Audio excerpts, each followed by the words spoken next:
Qui ne fait pas de bêtises? Est-ce qu'il y a une personne qui ne fait pas de péché? Non? Même l'imam. L'imam, il ne fait pas de péché quand même. L'imam aussi. C'est-à-dire, moi aussi, je fais des péchés. On fait tous des péchés. C'est pas on peut, on en fait. Mais c'est même pas on peut, on en fait. C'est sûr même. On fait tous des péchés. Le prophète il nous dit que tous les enfants d'Adam, ils commettent des péchés. Et les meilleurs, ce sont lesquels? Ceux qui se repentent. Donc, c'est justement parce que tu fais des bêtises, comme tu dis, parce que tu fais des péchés, que tu as besoin de la prière. Pourquoi on a besoin de la prière? Pour deux choses. Tout d'abord, la prière, c'est ce qui va nous donner la force spirituelle d'arrêter les péchés. Inna salata tanha anil fahsha'i wal munkar. Et la prière, elle préserve de la turpitude et du blâmable. Si tu fais des péchés, où tu vas trouver la force d'arrêter? C'est dans la prière. Parce que quand tu viens prier, Allah il ouvre ton cœur à la vérité. Allah il renforce ta foi. Allah il renforce ta conviction. Allah il te met la lumière sur ton visage, la lumière sur ton chemin.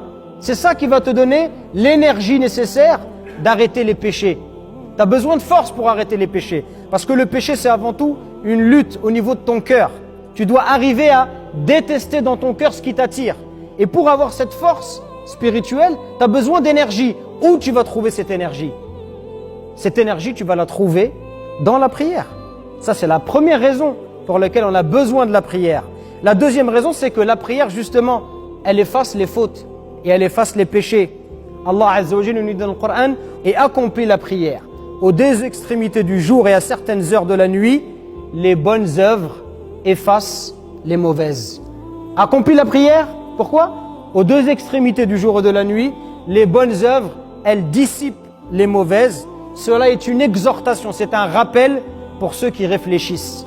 Allah il nous invite à réfléchir. C'est justement parce que tu fais des péchés que lorsque tu vas faire la prière, elle va t'aider à effacer une partie de tes péchés. Et le prophète sallallahu alayhi wa sallam, il nous donne un exemple encore plus frappant. Il nous dit, voyez-vous s'il y a un fleuve qui passe devant la porte de l'un de vous. Et 5 fois par jour, tu vas prendre une douche. Tu vas te baigner dans ce fleuve.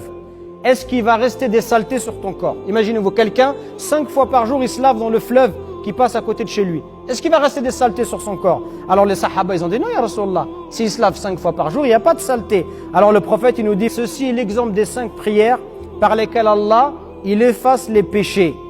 Voilà l'exemple des prières. Les prières, c'est comme si 5 fois par jour, tu vas te laver.